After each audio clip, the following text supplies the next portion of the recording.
So hello guys, welcome back to ozone classes. So finally हम लोग आज अपना केमिस्ट्री क्रैश कोर्स शुरू कर रहे हैं। और सबसे पहले हम लोग फिजिकल केमिस्ट्री कवर करेंगे, उसके बाद फिर हम ऑर्गेनिक केमिस्ट्री कवर करेंगे। आपने देखा ही होगा हमारा केमिस्ट्री क्रैश कोर्स का वीडियो, हम लोग क्या कैसे करने वाले हैं और मैं क्या करवाने वाला हूँ। फिर भी मैं थोड़ा सा ब्रीफ में बता दूँ। हम लोग पहले फिजिकल केमिस्ट्री पूरा कंप्लीट कर लेंगे, फिर पूरा ऑर्गेनिक केमिस्ट्री कंप्लीट कर लेंगे, और बीच बीच में हमारे विपिन सर जो हैं वो बायोकेमिस्ट्री भी करवाते रहेंगे, ठीक है ना। जैसे केमिस्ट्री इन एवरीडे लाइफ हो गया, पॉलीमर्स हो गया, ये सब ठीक। अच्छा, अब ये देखो हमारा क्रैश कोर्स होने वाला है केमिस्ट्री का। इस क्रैश कोर्स को मैं इस तरीके से प्रेजेंट करूंगा ना कि आप इस क्रैश कोर्स को ही पढ़ के आप 180 में से 140 प्लस आराम से ला सकते हो केमिस्ट्री में।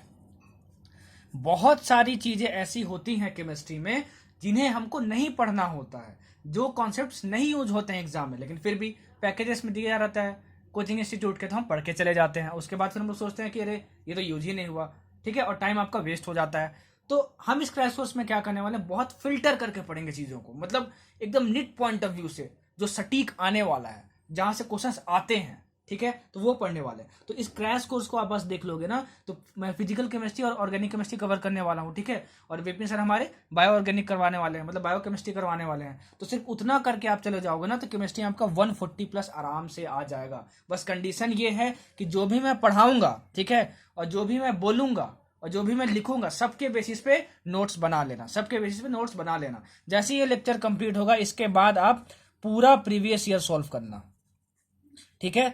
1996 से 2019 तक जितना भी केमिस्ट्री का क्वेश्चन आया हुआ है, ठीक है ना, हर एक लेक्चर देखने के बाद वो आपको बनाना है। तभी जाके ये लेक्चर जो है वो फ्रूटफुल होने वाला है, तभी आपके लिए फायदेमंद होने वाला है। और भरोसा रखना अपने टीचर पे, ठीक है। ये आप केमिस्ट्री क्रैश कोर्स देख लिए तो पक्का आपका 140 प्लस आएगा और बहुत अच्छे कॉन्सेप्ट हो जाएंगे, ठीक है। अब देखो ये हमारा क्रैश कोर्स है, हमारे रिवीजन कोर्स है, तो ये मत समझना कि बस फॉर्मूला लिख दिया और आगे बढ़ गया। आपने फिजिक्स का मेरा क्रैश कोर्स देखा होगा, मैंने पूरा 11th 12th कवर किया बहुत अच्छे तरीके से, और जितना जिस चीज की एक्सप्लेनेशन की जरूरत होती है वो मैं एक्सप्लेन कर देता हूँ, ठीक है।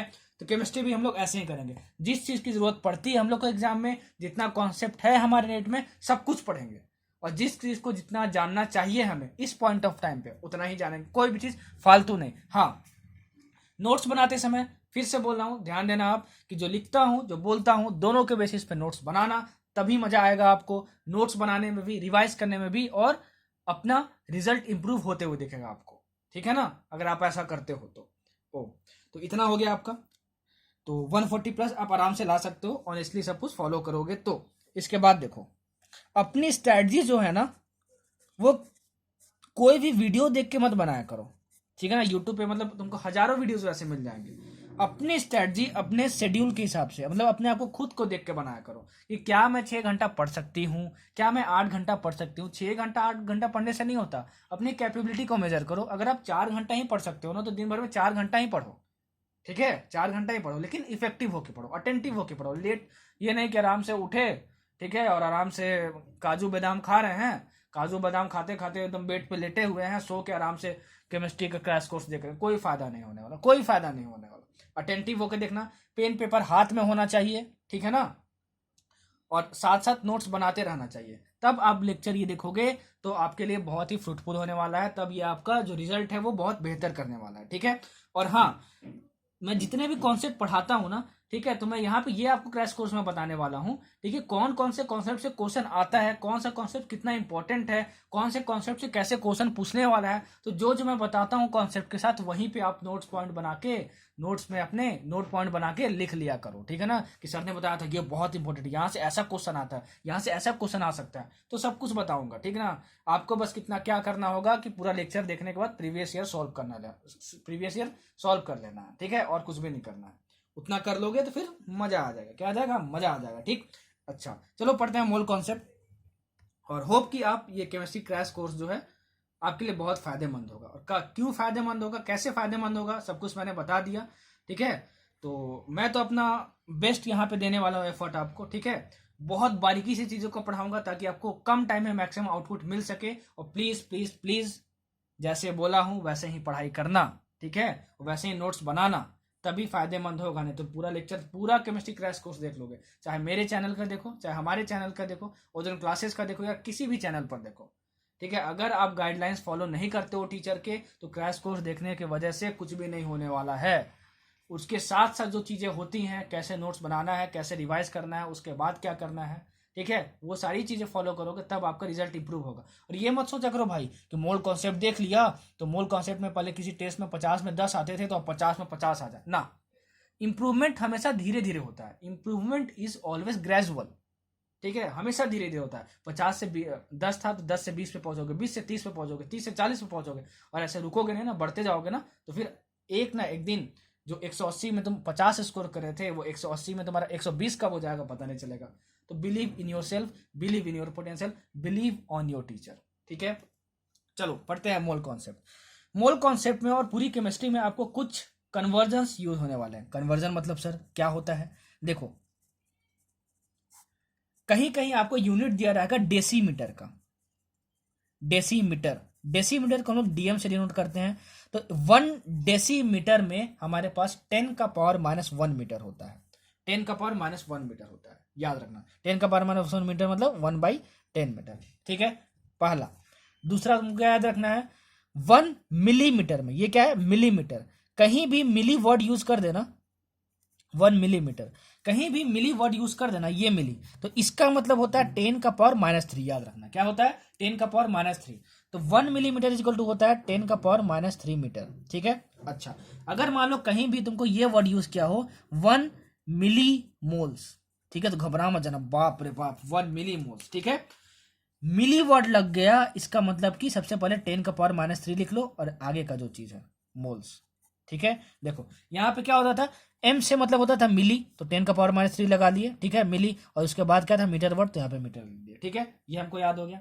अच्छा, 1 angstrom, 1 angstrom is equal to 10 का पावर -10 मीटर होता है। 10 का पावर -10 मीटर होता है, याद रखना, याद रखना, ठीक है। आगे 1 AMU is equal to 1.67 into 10 का पावर -24 ग्राम होता है। हालांकि अभी तक जितना बताया उसमें से ये सबसे ज्यादा यूज होने वाला है, ठीक है ना। 1 मिलीमीटर वाला मतलब मिली का मतलब क्या होता है, ठीक है, और ये भी बहुत यूज होने वाला है।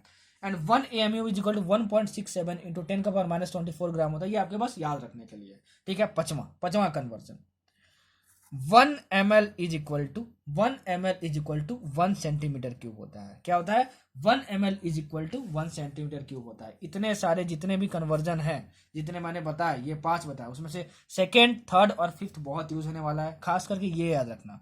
1 ml is equal to 1 centimetre cube, ठीक है। ml को सेंटीमीटर में कैसे चेंज करते हैं, ठीक, समझ में आया आपको? समझ में आया? अब देखो, अब इसको आप लीटर में भी चेंज कर सकते हो, ठीक है ना, लीटर में चेंज कर सकते हो। जैसे देखो क्या 1 litre is equal to 1000 ml होता है, तो यहाँ से 1 ml इज इक्वल टू कितना कितना हुआ? 1 ml इज इक्वल टू आपका हुआ 1/1000 लीटर, ठीक है। तो आप यहाँ पे 1 ml की वैल्यू रख दो तो आपको लीटर का कन्वर्जन सेंटीमीटर क्यूब में मिल जाएगा। तो कुछ भी कर सकते हो, ठीक है। तो ये तीनों कन्वर्जन याद रखना, ठीक है। चलो अब पढ़ते हैं फाइनली कि मोल कॉन्सेप्ट में आपको क्या क्या पढ़ना है, कितना नीट के सिलेबस में कहाँ से क्वेश्चन आते हैं, और जो भी मैं कॉन्सेप्ट बताऊंगा जहां से बहुत सारे क्वेश्चन पूछे जाते हैं वहां से मैं कोई एक बहुत अच्छा सा क्वेश्चन लूंगा, ठीक है, और वहां से कॉन्सेप्ट को एक्सप्लेन करने की कोशिश करूंगा। रिवीजन कोर्स तो है हमारा ये, लेकिन बेसिकली यहाँ पे क्या हो रहा है, रिवीजन प्लस बहुत ही कंसाइज एक्सप्लेनेशन दूंगा आपको, ठीक है ना, ताकि आपका टाइम सेव हो, टाइम आपका सेव हो और आपको मैक्सिमम आउटपुट मिले और सब कुछ बन जाए। केमिस्ट्री बहुत ईजी है यार, बहुत ईजी है, ठीक है। आप थोड़ा सा पढ़ के मैक्सिमम आउटपुट ले सकते हो अपने एग्जाम में, ठीक है। बहुत ईजी है केमिस्ट्री, यही आपकी रैंक बनाती है, ठीक। चलो अब बढ़ते हैं आगे। लिखो मोल्स। मोल्स क्या होता है, ठीक है। जैसे मैं आपको बोलूं कि आपके पास 1 रुपया है, क्या है? 1 रुपया। क्या 1 रुपया मतलब यार 1 रुपये लिख लो, ठीक है। 1 रुपये में आपको 2 टॉफी मिलता है, मान लो 2 टॉफी मिलता है। 1 रुपये में आपको 2 टॉफी मिलता है, 2 टॉफी, ठीक है। तो 1 रुपया जो हुआ मतलब 1 रुपये जो हुआ आपका पैसे का क्वांटिटी है, क्या है? आपके पैसे का क्वांटिटी है। वैसे ही जो मोल्स है वो किसी चीज का क्वांटिटी है। अब किस चीज का क्वांटिटी है समझो, देखो 1 मोल इज इक्वल टू होता है, 1 मोल इज इक्वल टू होता है 6.02 इंटू 6.02 इंटू 10 का पावर 23। सुनना अच्छे से, सुनना क्या क्या बोल रहा हूं, जो बोल रहा हूं, जो लिख रहा हूं, दोनों के बेसिस पे नोट्स बनाते जाना। एटम्स, मॉलिक्यूल्स, आयंस, ठीक है। अच्छा, अब क्या लिखा हूं वो समझो, ठीक है। अगर इसको रुपया मान लो तो ये पैसा है, पैसे को हम लोग केमिस्ट्री में क्या बोलते हैं, मोल्स। पैसे को केमिस्ट्री में लोग क्या बोलते हैं, मोल्स। तो अगर आप एक पैसा देते हो, मतलब एक मोल देते हो, ठीक है, तो आपको इतने सारे एटम्स मिल जाएंगे, अगर आपको एटम्स चाहिए तो। या फिर अगर आपको मॉलिक्यूल्स चाहिए तो इतने आपको मॉलिक्यूल्स भी मिल जाएंगे। देखो ये अलग अलग तरह के टॉफी है, क्या है, ये आपका एक्लियर्स है, ये आपका क्या है, महालैक्टो है, और ये कोई कच्चा आम टॉफी मान लो, ठीक है। अगर आप 1 रुपए देते हो, ठीक है ना, तो आपको इतना कच्चा आम भी मिल जाएगा टॉफी, इतना आपको इक्लियर्स भी मिल जाएगा, और इतना आपको क्या मिल जाएगा, इतना आपको क्या मिल जाएगा, इतना आपको मिल जाएगा कोई दूसरी टॉफी यार, मान लो 5 स्टार मिल जाएगा, ठीक है ना, 5 स्टार मिल जाएगा। तो मतलब अगर आप 1 रुपए देते हो, 1 मोल देते हो, तो या तो आप एटम्स खरीद सकते हो, या मॉलिक्यूल्स खरीद सकते हो, चाहे आयंस खरीद सकते हो। मतलब कि अगर हमेशा अगर हम 1 मोल की बात करें तो हमको एटम्स चाहिए, अगर कैलकुलेशन में तो इतने एटम्स होंगे हमारे पास। अगर मॉलिक्यूल्स चाहिए हमको कैलकुलेशन में तो इतने मॉलिक्यूल्स हमारे पास होंगे। अगर आयंस चाहिए हमको क्वेश्चन में तो हमारे पास 1 मोल की बात हो रही होगी, ठीक है ना, 1 मोल की बात हो रही होगी। और 1 मोल में कितना होता है, 6.0 इंटू 2 इंटू 10⁻23। एटम्स है तो एटम्स, मॉलिक्यूल्स है तो मॉलिक्यूल्स, आयंस है तो आयंस। सब कुछ जो हिंदी में बोला हूं लिख लेना, तभी मजा आ जाएगा और तभी समझ में आएगा, ठीक है। अच्छा, 1 मोल ऑफ एनी सब्सटेंस, इसको लिख लेना। किसी भी सब्सटेंस का 1 मोल लोगे तो उस सब्सटेंस के अंदर एटम्स भी हो सकते हैं, उस सब्सटेंस के अंदर मॉलिक्यूल्स भी हो सकते हैं, उस सब्सटेंस के अंदर आयंस भी हो सकते हैं। तो अगर मैं बोलूं कि 1 mole of any substance contains how many atoms, तो आप बोलोगे 6.0 इंटू 10⁻23 एटम्स। अगर उसके अंदर सिर्फ एटम्स हैं तो, ठीक है, अगर सिर्फ मॉलिक्यूल्स हैं तो इतने ही, सिर्फ आयंस हैं तो इतने ही, ठीक है। तो 1 मोल का मतलब ये होता है, ठीक है। अच्छा, अब ये जो नंबर है ना, ये नंबर 6.02 इंटू 10⁻23, इसको हम लोग बोलते हैं एनए। क्या बोलते हैं, NA. And this NA is called Avogadro number, Avogadro number, Avogadro's number. ये जो एवोगाड्रोस नंबर है वो कैलकुलेट किया गया था with the help of carbon 12 isotope. क्या, कार्बन 12 आइसोटॉप। ये जो एनए का कैलकुलेशन है वो कार्बन 12 के आइसोटॉप से इसका कैलकुलेशन किया गया था। एग्जाम में पूछता है, ठीक है। अगर हम एवोगाड्रो नंबर बदल दे, ठीक है, तो ये समझ जाना कि मास of 1 mole of carbon 12 isotope change हो जाएगा। क्यों, क्योंकि मास of 1 mole of carbon isotope का यूज करके ही हमारा एवोगाड्रो नंबर कैलकुलेट किया गया था। और अगर एवोगाड्रो नंबर ही बदल दोगे तो ये भी तो चीज बदल जाएगी। तो अगर एवोगाड्रो नंबर बदलोगे तो mass of 1 mole of carbon 12 isotope change हो जाएगा, याद रखना, ठीक है। 1 mole of any substance is equal to इतना एटम्स, इतने मॉलिक्यूल्स, इतने आयंस, ठीक है। समझ में आया। इसको हम लोग बोलते हैं एवोगाड्रो नंबर। क्या बोलते हैं, एवोगाड्रो नंबर। जो बोल रहा हूं, जैसे बोल रहा हूं वैसे नोट्स बनाते जाना, बहुत इजी हो जाएगी केमिस्ट्री, बहुत इजी हो जाएगी, बहुत मजा आ जाएगा, मोहब्बत हो जाएगा, प्यार हो जाएगा, ठीक है। आगे देखो, मोल कॉन्सेप्ट में 3 मास्टर फॉर्मूले। अगर ये 3 फॉर्मूले आपके पास हैं, आपको याद हैं, तो मोल कॉन्सेप्ट से हर साल कम से कम एक क्वेश्चन पूछा जाता है, ठीक है। और मोल कॉन्सेप्ट के जो कॉन्सेप्ट्स हैं वो तो पूरे केमिस्ट्री में यूज होंगे आपके, पूरे फिजिकल केमिस्ट्री में यूज होंगे आपके, ठीक है। लेकिन अगर मोल कॉन्सेप्ट से प्योरली क्वेश्चन आता है तो एक क्वेश्चन कम से कम आएगा ही, ठीक है ना। अच्छा, ये जो 3 फॉर्मूले अभी आपको बताने जा रहा हूं, वो 3 फॉर्मूले पूरे मोल कॉन्सेप्ट में यूज होंगे, पूरे केमिस्ट्री में यूज होंगे। तो इसको जरूर याद रखना, ठीक है। इसको समझाऊंगा भी कहाँ क्या यूज करना है, ठीक है। पहला, नंबर ऑफ मोल्स कभी भी कैलकुलेट करना हो, ठीक है, तब ये हम लोग कैसे निकालते हैं, given mass in gram by molar मास और मॉलिक्यूलर मास इन ग्राम, ठीक है। सब कुछ समझाऊंगा, घबराना नहीं, ठीक है। Second, number of moles is equal to volume in litre, given volume in litres लिख लेना, गिवन वॉल्यूम लीटर्स बाई 22.4, ये लीटर्स में ही है, ठीक है। Third, number of moles is equal to given number of atoms slash molecules slash ions. Ions क्या, जिसके पास charge होता है प्लस माइनस, ठीक है, उसको आयंस बोलते हैं, ठीक है, by Avogadro number. Avogadro number की वैल्यू कितनी होती थी? 6.02 इंटू 10⁻23। समझ में आया? समझ में आया? अच्छा, ये 3 फॉर्मूले रट लेना। रट क्या लेना मतलब पूरा तुम दिमाग में होना चाहिए। कभी भी अगर नंबर ऑफ मोल्स निकालने की बात कर दिया क्वेश्चन में, तो इन्हीं 3 फॉर्मूले से कोई ना कोई फॉर्मूला यूज करना है, और जो सबसे ज्यादा फॉर्मूला यूज होगा वो ये वाला होगा और ये वाला होगा। और याद रखना कि जो सेकेंड वाला फॉर्मूला है, this is only for gas at STP condition, at STP और एनटीपी कंडीशन। ठीक है सर, ये क्या होता है एसटीपी एनटीपी? जब पढ़ाऊंगा गैसेस स्टेट में तो आपको बताऊंगा वहां पे। बस इतना समझ लाना कि अगर क्वेश्चन में मेंशन किया है कि STP and NTP condition follow हो रहा है और नंबर ऑफ मोल्स कैलकुलेट करना है, तो गिवन वॉल्यूम बाई 22.4 कर दोगे आप। ठीक है, और ये किसके लिए वैलिड है? बस ये सेकेंड वाला फॉर्मूला, सेकेंड वाला फॉर्मूला बस गैस के लिए वैलिड है। कभी कभी क्वेश्चन में दे देता है कि देखो आपके पास एक लिक्विड है एसटीपी कंडीशन पे, जो गिवन वॉल्यूम है वो मान लो 14.2 है, तो बताओ नंबर ऑफ मोल्स कितना होगा? तो आप कैलकुलेट कर दो। घरी एसटीपी और एनटीपी वाला कॉन्सेप्ट तो सर सेकंड वाले में बताए थे, सेकंड वाले फॉर्मूले में बताए थे, यहाँ रख देते हैं। अब फटाक से वो आप कैलकुलेट करोगे, ऑप्शन में होगा, टिक मारोगे और 4 नंबर फटाक से गए और -1 में पहुंच गए। ठीक है, ये वाला जो फॉर्मूला है सिर्फ और सिर्फ गैस के लिए यूज होता है। किसके लिए होता है? गैस के लिए यूज होता है। ठीक है, अब देखो, अगर मान लो कभी भी क्वेश्चन में मान लो ये दिया हो तुमको कि number of molecules in a given substance is equal to 2 into 10⁻³ molecules. ठीक है, then what is the number of moles? ठीक है, what is the number of moles? आप बोलोगे सर आप तो मास्टर फॉर्मूला इतने बेहतरीन तरीके से बताओ कि आप बता दियो कि बस 3 ही फॉर्मूले यूज करेंगे, तो क्या क्वेश्चन में ये गिवन है क्या कि गैस है? नहीं, क्वेश्चन में नहीं गिवन है, तो सेकंड फॉर्मूला तो कट कर दिए। ठीक है, एक फॉर्मूला हमको और याद आता है, number of moles given mass by molar मास। अरे भाई यहाँ तो ना गिवन मास दिया हुआ है ना यहाँ पे मोलर मास दिया हुआ है, तब हम नंबर ऑफ मोल्स कैसे निकाले? अच्छा, हमको एक और फॉर्मूला पता है नंबर ऑफ मोल्स का, given number of atoms molecules slash by Avogadro number.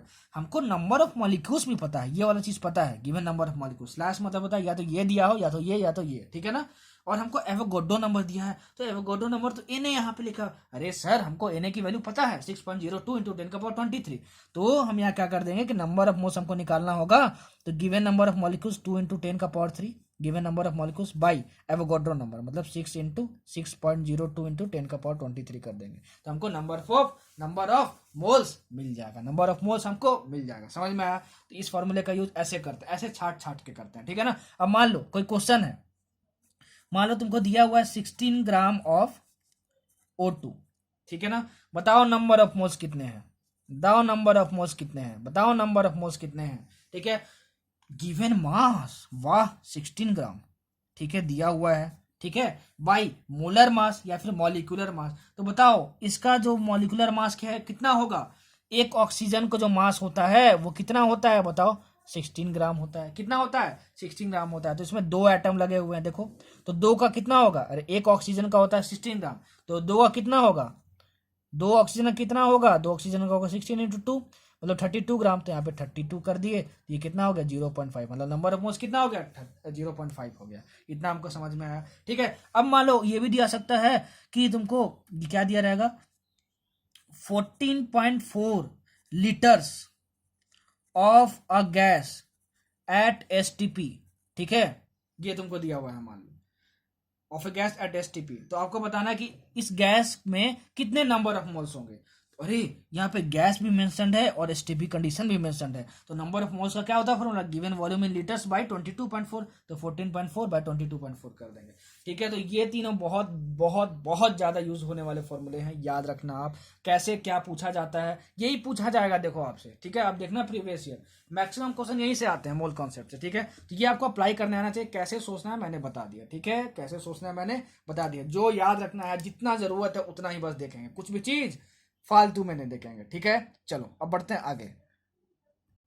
Sir आपको ये कैसे पता चला कि ऑक्सीजन का एक एटम का जो मास होता है वो कितना होता है? 16 ग्राम होता है। कितना होता है? 16 ग्राम होता है। ठीक है, ये कैसे पता चला सर आपको? ठीक है, तो मैं आपको बता दे रहा हूं कि आप अपना बुक खोलना। ठीक है, और एटॉमिक नंबर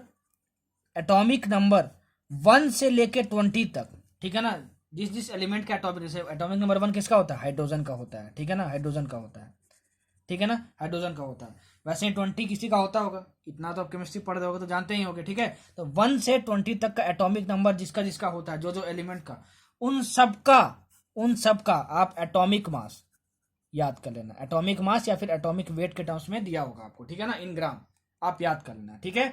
ये होमवर्क है यार। अब यहाँ पे मैं अब लाइन से ये थोड़ी बताने वाला हूँ कि ऑक्सीजन का एटॉमिक मास कितना होता है, ठीक है। जो आपका क्लोरीन है उसका एटॉमिक मास कितना होता है, सल्फर है उसका एटॉमिक मास क्या होता है। तो एटॉमिक मास यहाँ मैं याद करवाने वाला नहीं आया हूँ, यहाँ पे उसमें कुछ कॉन्सेप्ट नहीं है। आप बुक खोलना, 1 से 20 एटॉमिक नंबर जो है, ठीक है ना, वो एलिमेंट्स का आप याद कर लेना, ठीक है। और प्लस प्लस प्लस क्या करना कि इसका एटॉमिक मास भी याद कर लेना। क्या करना है, एटॉमिक मास भी याद कर लेना। इस एटॉमिक मास वाले टर्म को हम लोग कभी कभी एटॉमिक वेट भी बोल देते हैं, ठीक है ना। एटॉमिक मास क्या होता है, एक एटम का मास, एक एटम का मास, एक एटम का मास। देखो O2 जो है ना वो एक मॉलिक्यूल है, क्या है, एक मॉलिक्यूल है, ठीक है।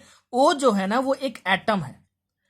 अगर O एक एटम है, अगर मोर देन वन एटम हुआ, मोर देन वन एटम हुआ, तो हम लोग उसको बोलेंगे कि वो क्या है, मॉलिक्यूल है, मॉलिक्यूल है। तो देखो यहाँ पे मोर देन वन एटम है कि नहीं है, क्योंकि यहाँ पे कितने एटम है मॉलिक्यूल्स के। देखो ये यहाँ पे जो आप लिखते हो ना उसको हम लोग क्या बोलते हैं, नंबर ऑफ एटम्स बोलते हैं, नंबर ऑफ एटम्स बोलते हैं। O2, तो यहाँ पे नंबर ऑफ ऑक्सीजन एटम्स कितने हैं, 2 हैं, ठीक है। तो क्या एटम होगा, क्या नहीं होगा, वो क्या हो जाएगा, मॉलिक्यूल हो जाएगा, वो क्या हो जाएगा, मॉलिक्यूल हो जाएगा।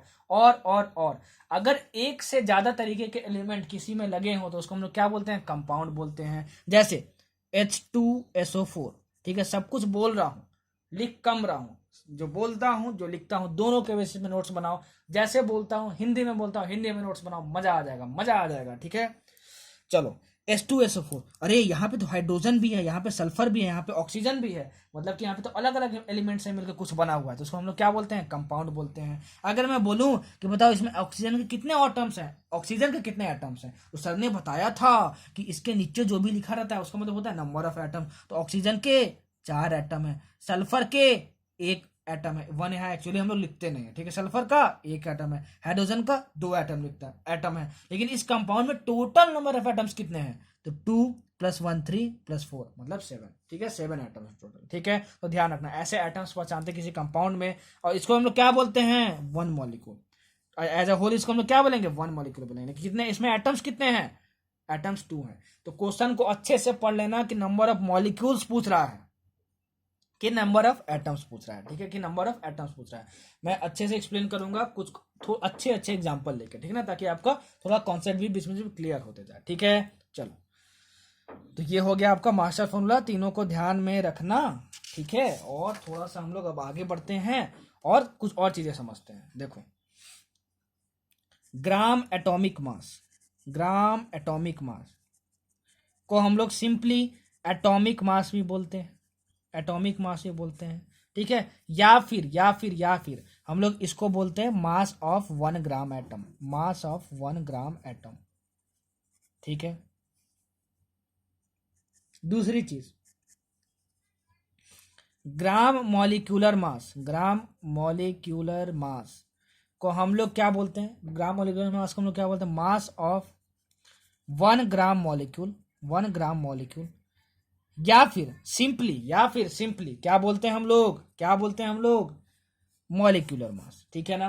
तो कभी भी क्वेश्चन में ग्राम एटॉमिक मास दिया हो तो घबरा मत जाना, बाप रे बाप ग्राम एटॉमिक मास, ठीक है। कभी भी इसके जगह लिख दिया मास ऑफ 1 ग्राम एटम, अरे बाप रे 1 ग्राम एटम, कभी पढ़ा ही नहीं, समझ जाना क्यों किसकी बात कर रहा है। ग्राम एटॉमिक मास बोले चाहे मास ऑफ 1 ग्राम एटम बोले, समझ जाना कि एटॉमिक मास का ही बात कर रहा है। अब रिवाइज कर रहोगे यार तो एटॉमिक मास क्या होता है उतना तो जानते होगे। एटॉमिक मास क्या होता है, जैसे आपका ऑक्सीजन है O2 होता है, ठीक है। तो उसका एटॉमिक मास कितना हुआ, इसका एटॉमिक मास कितना हुआ, ठीक है, इसका एटॉमिक मास कितना हुआ, एटॉमिक मास बोल रहा हूँ, इससे क्या होगा, मॉलिक्यूलर मास होगा, ठीक है, क्योंकि O2 क्या है, मॉलिक्यूल है। मॉलिक्यूलर मास कितना होगा, तो 16 × 2 मतलब कितना होगा, 32 ग्राम होगा, कितना होगा, 32 ग्राम होगा, ठीक है। तो अगर आपको ये बोल दे कि मास of 1 gram molecule of oxygen, तो घबरा मत जाना, मास ऑफ 1 ग्राम मॉलिक्यूल मतलब क्या हुआ, मॉलिक्यूलर मास ही हुआ, तो कैलकुलेट कर लिए। वैसे अगर मैं बोलूं कि नाइट्रोजन जो है, ठीक है, नाइट्रोजन का मास ऑफ 1 ग्राम एटम क्या होगा, तो क्या कैलकुलेट करना है, एटॉमिक मास कैलकुलेट करना है। क्यों एटॉमिक मास, क्यों एटॉमिक मतलब क्या, एक एटम की बात हो रही है, नाइट्रोजन यहाँ पे एक एटम के साथ है, ठीक है। तो इसका क्या हो जाएगा, एटॉमिक मास, इसका एटॉमिक मास हो जाएगा हमारे पास कितना होता है, 14 ग्राम होता है, कितना होता है, 14 ग्राम होता है। ठीक है, समझ में आया एटॉमिक मास क्या है, मॉलिक्यूलर मास क्या है, और ये दिया रहेगा तो घबराना नहीं है, समझ आना है कि यही कैलकुलेट करना है आपको। अच्छा ठीक है, 1 mole of any substance, 1 mole of any substance contains, क्या बताया था मैंने, Avogadro number of atoms molecules slash ions. ठीक है, अगर 1 मोल ऑफ एनी सब्सटेंस की बात अगर हम करें तो वो उसके मॉलिक्यूलर मास, वो उसके मॉलिक्यूलर मास, ठीक है, यही मॉलिक्यूलर मास, या फिर एटॉमिक मास के इक्वल होता है, एटॉमिक मास के इक्वल होता है। ठीक है, इसका मतलब समझो, बहुत इंपॉर्टेंट है, बहुत इंपॉर्टेंट है, बहुत इंपॉर्टेंट है, इस लाइन का मतलब समझो। ठीक है, देखो अगर मैं मान लो कि देखो यहाँ पे ऑक्सीजन मॉलिक्यूल है हमारे पास, ऑक्सीजन मॉलिक्यूल का हम लोग मॉलिक्यूलर मास कैलकुलेट किए तो कितना आया, 32 ग्राम आया। कितना आया, 32 ग्राम आया। इसका मतलब ये कि देखो अगर आप मॉलिक्यूलर मास निकाल रहे हो, ठीक है ना, ऑक्सीजन मॉलिक्यूल का, तो 32 ग्राम आया। इसका मतलब ये कि ये 1 मोल का मॉलिक्यूलर मास है। कितने का मॉलिक्यूलर मास है, 1 मोल का मॉलिक्यूलर मास है। ठीक है ना। अच्छा, आप नाइट्रोजन का एटॉमिक मास निकालें, नाइट्रोजन का एटॉमिक मास निकालें, इसका मतलब क्या कि ये 1 मोल एटम ऑफ नाइट्रोजन एटम का एटॉमिक मास है। मतलब क्या कि अगर मैं 1 मोल में कितना एवोगाड्रो एटम नंबर होते हैं, 6.02 इंटू 10 का पावर 23, इतना अगर मैं एटम्स नाइट्रोजन का ले लूं तब हमको उसका वेट कितना मिलेगा, 14 ग्राम मिलेगा। कितना मिलेगा, 14 ग्राम मिलेगा। अच्छा, जो ऑक्सीजन मॉलिक्यूल है उसका जो मॉलिक्यूलर मास है वो कितना है, 32 ग्राम है। मतलब इसमें कितने कितने एटम्स होंगे, कितने मॉलिक्यूल्स होंगे, ठीक है, कितने मॉलिक्यूल्स होंगे जरा बताओ, तो कितना बोलेंगे, एवोगाड्रो नंबर 6.02 इंटू 10 का पावर 23 मॉलिक्यूल्स। मतलब कि 6.02 इंटू 10 का पावर 23 मॉलिक्यूल्स आप लोगे तब उसका वेट कितना आएगा, 32 ग्राम आएगा, 32 ग्राम आएगा। मतलब कि समझ जाना कि 1 mole of any substance contains इतना atoms slash molecule slash ions. और अगर हम लोग एटॉमिक मास या मॉलिक्यूलर मास का कैलकुलेट कर रहे हैं तो जो भी वैल्यू आती है वो कितने की आती है, वो 1 मोल की आती है। जो भी बोला हूं सब कुछ नोट कर लेना, क्योंकि लिखा नहीं हो, ठीक है, तो उसके बेसिस पे नोट्स बना लेना। अब देखो, अगर कभी भी क्वेश्चन में एक्चुअल मास कैलकुलेट करने को बोल दे, ठीक है, तब ये कैसे कैलकुलेट करते हैं, बहुत ही लेस इंपॉर्टेंट है, कभी नहीं पूछने वाला, कभी नहीं पूछा, लेकिन फिर भी सिलेबस में है तो मेरा फर्ज है कि मैं आपको बताऊं। ठीक है, देखो अगर आप यहाँ पे देखोगे कि ऑक्सीजन का जो आप मॉलिक्यूलर मास कैलकुलेट किए हो, कितना किए हो, 32 ग्राम किए हो। ये एक्चुअल मास नहीं होता है, ठीक है, इतना जान लो बस। ठीक है, कभी भी एक्चुअल मास कैलकुलेट करने को बोल दे तो इस 32 को अब क्या करना, 1.67 इंटू 10 का पावर -24 ग्राम से मल्टीप्लाई कर देना। ठीक है, इतने से आप मल्टीप्लाई कर देना, इतने से मल्टीप्लाई कर देना। ठीक है, वैसे ही देखो जैसे H2O है, H2O है, ठीक है ना, H2O है। अच्छा, तो H2O है तो हाइड्रोजन का 1 होता है मास, तो ये 2 प्लस कितना ऑक्सीजन, मतलब 16, मतलब 18 ग्राम हुआ यहाँ पे। कितना हुआ, 18 ग्राम हुआ यहाँ पे। ठीक है, तो 18 ग्राम इसका हमारा क्या हुआ, मास हुआ। ठीक है ना, मॉलिक्यूलर मास हुआ हमारे पास। अच्छा, ये हमारे पास मॉलिक्यूलर मास हुआ, तो ये एक्चुअल मास नहीं है। एक्चुअल मास निकालने के लिए 18 इंटू 1.67 इंटू 10 का पावर -24 ग्राम करना होगा। ठीक है ना। अच्छा, अब ये कैसे कैलकुलेट कर रहा हूँ, H2O का मॉलिक्यूलर मास भी निकालने नहीं आता भाई, तो भाई क्रैश कोर्स फिर आपके लिए नहीं है, क्योंकि केमिस्ट्री में अगर आपको मॉलिक्यूलर मास निकालने नहीं आता है तो भाई फिर कुछ नहीं आता। फिर समझो आप क्लास 10th में हो, 10th में भी नहीं हो, क्लास 8 में हो, क्योंकि 9-10 बच्चों को भी आता है कि मॉलिक्यूलर मास कैसे निकालते हैं, इतना आता होगा यार। देखो मैं फिर भी आपको बता रहा हूँ, कोई बात नहीं, कोई बात नहीं। H2O, ठीक है ना, जब हम लोग किसी कंपाउंड का मॉलिक्यूलर मास निकालते हैं ना, किसी कंपाउंड का मॉलिक्यूलर मास निकालते हैं तो क्या करते हैं, देखो हाइड्रोजन का कितना होता है, एक हाइड्रोजन का मॉलिक्यूलर मास, एटॉमिक मास कितना होता है, 1। इसमें कितने एटम्स है, 2, तो 2 से मल्टीप्लाई कर दो, प्लस जब दूसरे एटम पे जाओगे तो यहाँ पे प्लस लगा देना। तो हाइड्रोजन से अब ऑक्सीजन पे, दूसरे एटम पे जा रहे हैं। यहाँ पे कितने एटम्स हैं, देखो ऑक्सीजन के यहाँ पे 1 हो, यहाँ पे 1 लिखा हुआ है, ठीक है ना, यहाँ पे 1 लिखा हुआ है, मतलब 1 छुपा होता है, 1 बेसिकली हम लोग लिखते नहीं यहाँ पे। ठीक है ना, तो ऑक्सीजन का कितना एटॉमिक मास होता है, 16, तो प्लस 16 कर देते, 16 + 2 कितना हो गया, 18 हो गया, 18 ग्राम हो गया। तो वैसे ही मैंने लिखा है। वैसे ही आप H2SO4 का कैलकुलेट करना होगा तो कैसे करेंगे, ठीक है, H2SO4 का 98 ग्राम होता है, आप इसको याद रखना, ठीक है ना, डायरेक्ट यूज हो जाएगा आपका बहुत सारे फॉर्मूले में, बहुत सारे क्वेश्चंस में। ठीक है, इसको कैसे कैलकुलेट करेंगे, देखो हाइड्रोजन के पास 2 एटम है तो 1 × 2, ठीक है। अब दूसरे एलिमेंट पे जा रहे हैं, प्लस, तो प्लस लगा देंगे यहाँ पे। तो सल्फर कितना होता है, 32 होता है सर, ठीक है ना, गलत लिखा हुआ तो कैलकुलेट कर लेना, 32 होता है प्लस। ठीक है, अब दूसरे एटम पे जा रहे हैं, ठीक है, ऑक्सीजन पे जा रहे हैं, इसलिए मैंने यहाँ प्लस लगाया, 16 ठीक है। एक ऑक्सीजन आइटम कितना होता है 16 होता है, इनटू कितने आइटम्स हैं यहाँ पे 4 आइटम्स हैं 4, तो ये कितना हुआ 64 प्लस 2 प्लस 32, मतलब 64 और 34 मतलब कि 98। हाँ मैंने सही लिखा, सल्फर का 32 होता है, ठीक है, तो 98 ग्राम। ठीक है, ऐसे कैलकुलेट करते हैं, समझ में आया।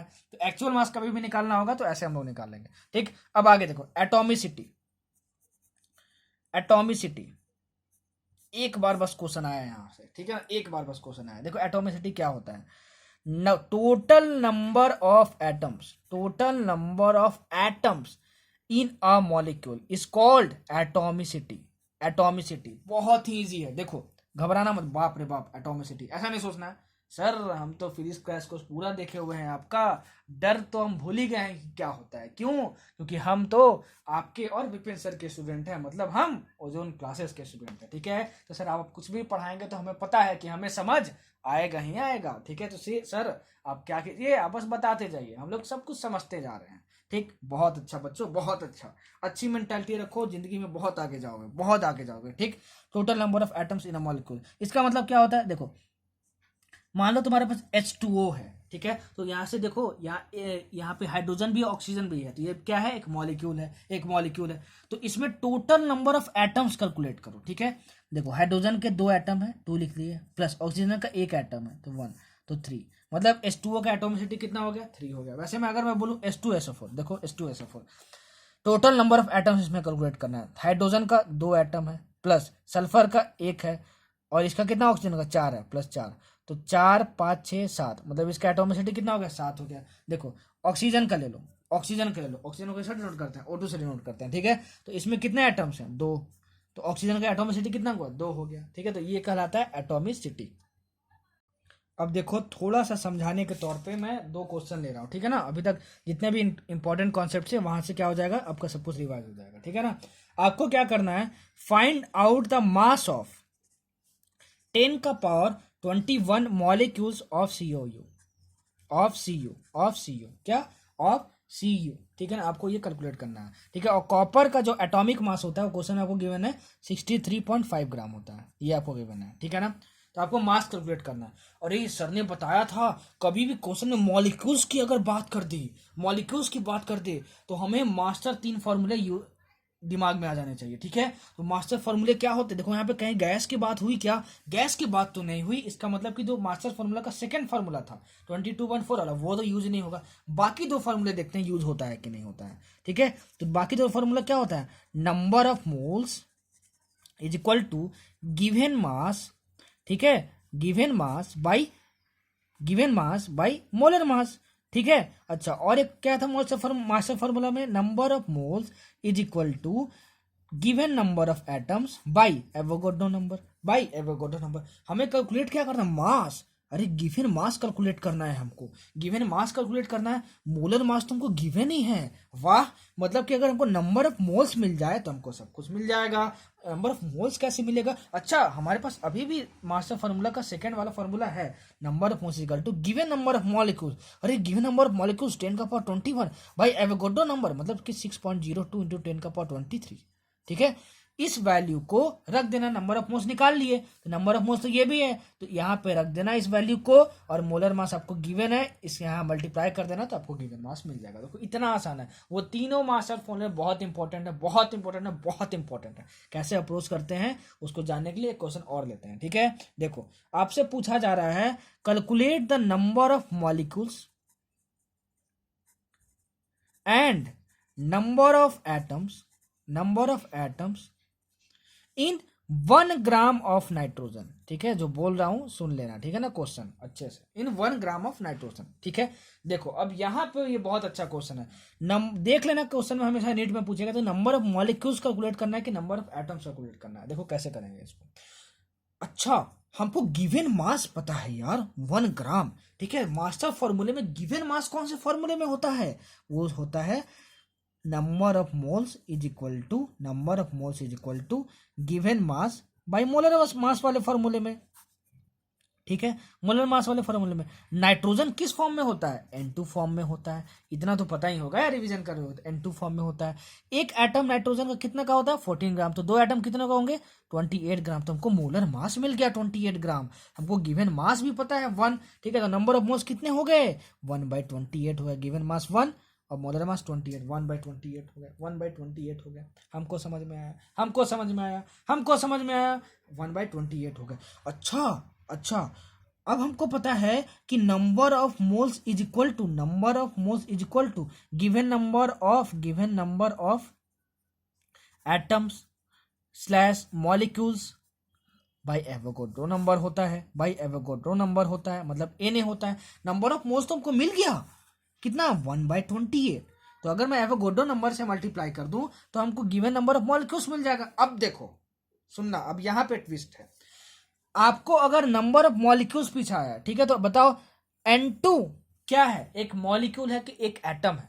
अगर एक एटम से ज्यादा कुछ भी हो तो उसको हम लोग मॉलिक्यूल बोलते हैं। क्या, मॉलिक्यूल बोलते हैं। तो आपको नंबर ऑफ मॉलिक्यूल्स कैलकुलेट करना है। तो यहाँ पे देखो क्या, ये पूरा सिंगल एक मॉलिक्यूल है, ठीक है। तो जब Na से इसको मल्टीप्लाई करोगे तो कितना आ जाएगा इधर, Na/28। Na की वैल्यू कितनी होती है, 6.02 × 10⁻23। तो आपको ये क्या मिलेगा, आपको मिलेगा नंबर ऑफ मॉलिक्यूल्स मिलेगा, नंबर ऑफ मॉलिक्यूल्स मिलेगा, ठीक है। ये हमको समझ में आया। अगर हमको नंबर ऑफ एटम्स कैलकुलेट करना है, ठीक है, तो देखो नंबर ऑफ मॉलिक्यूल्स हमको मिल गया। क्या मिल गया, नाइट्रोजन क्या था हमारा, एक मॉलिक्यूल था, क्योंकि एक से ज्यादा एटम इसमें है, ठीक है ना। नंबर ऑफ मॉलिक्यूल्स था ये, तो हमको ये नंबर ऑफ मॉलिक्यूल्स मिलेगा, याद रखना। नंबर ऑफ एटम्स नहीं मिलेगा, नंबर ऑफ मॉलिक्यूल्स मिलेगा। ये पहचानने आपको आना चाहिए। क्यों, क्योंकि हमारा नाइट्रोजन क्या है, एक मॉलिक्यूल है, ठीक है। अच्छा, अब एक मॉलिक्यूल में देखो तुम्हारे पास कितने एटम्स हैं, 2 एटम्स हैं। क्या है, 2 एटम्स है, एक मॉलिक्यूल में 2 एटम्स में। तो इतने मॉलिक्यूल्स आ गए आपके पास, इतने नंबर ऑफ मॉलिक्यूल्स आप निकाले ना अभी। तो इतने मॉलिक्यूल्स में कितने एटम्स होंगे, एक मॉलिक्यूल में 2 एटम्स हैं, तो इतने में कितने होंगे, 2 से मल्टीप्लाई कर दो। अरे भाई 1 रुपए में 2 टॉफी मिलता है, तो 2 रुपए में कितना टॉफी मिलेगा, 4 मिलेगा। एक मॉलिक्यूल में आपको 2 एटम मिल रहा है, ठीक है। तो इतने मॉलिक्यूल्स में कितने मिलेंगे, 2 से मल्टीप्लाई कर दो, ठीक है ना। तो ऐसे नंबर ऑफ एटम्स और नंबर ऑफ मॉलिक्यूल्स में हम लोग डिस्टिंग्विश कर सकते हैं, ठीक है। समझ में आया आपको, नहीं समझ में आया तो दोबारा सुनना है। बच्चे यहाँ पे इस वाले क्वेश्चन में बहुत गलती करते हैं। क्या नंबर ऑफ मॉलिक्यूल्स है, क्या नंबर ऑफ एटम्स है, कैसे निकालते हैं, सब कुछ मैंने बहुत अच्छे तरीके से बता दिया। मास्टर फॉर्मूला कैसे यूज करते हैं वो भी मैंने बता दिया। अगर कभी भी क्वेश्चन में, ठीक है, वेपर डेंसिटी दिया हो, क्या दिया हो, वेपर डेंसिटी दिया हो, तो याद रखना कि वेपर डेंसिटी जो होता है वो एक गैस के लिए डिफाइंड होता है। And vapour density is molecular mass of gas by 2। जैसे मैं बोलूं कि मान लो कि तुम्हारे पास जो ऑक्सीजन गैस है उसका जो मॉलिक्यूलर मास है वो 32 ग्राम है, तो उसकी वेपर डेंसिटी कितनी होगी, तो आप बोलोगे सर हम 2 से डिवाइड कर देंगे तो हमको वेपर डेंसिटी मिल जाएगी। मतलब यहाँ से हमको क्या मिला, molecular mass of gas equal to 2 into vapour density, ठीक है। ये कम यूज होता है, ठीक है, एकदम मतलब पूछो नहीं, मतलब ना के बराबर। यहाँ से क्वेश्चन आएगा वेपर डेंसिटी वाले फॉर्मूले से, वो बहुत ही रेयर है, लेकिन आता है तो बस इसी फॉर्मूले पे आएगा कि वेपर डेंसिटी दिया रहेगा, मॉलिक्यूलर मास पूछ लेगा, मॉलिक्यूलर मास दिया रहेगा, वेपर डेंसिटी पूछ लेगा, ठीक। Next point, 1 mole of any gaseous substance occupy 22.4 litres of volume at NTP और STP, ठीक है। बहुत इंपॉर्टेंट, देखो यहां से क्या क्वेश्चन पूछेगा, आपसे बोलेगा कि देखो 1 mole of any gaseous substance, वो गैस होना चाहिए। मान लो तुम्हारे पास O2 गैस है और इसको STP या NTP कंडीशन पे रखा गया है। आपको क्वेश्चन में गिवन होगा कि ये STP और NTP कंडीशन में मतलब रखा गया है, तो बताओ ये कितना वॉल्यूम ऑक्यूपाई करेगा, तो आप बोलोगे 22.4 करेगा, 22.4 लीटर्स करेगा।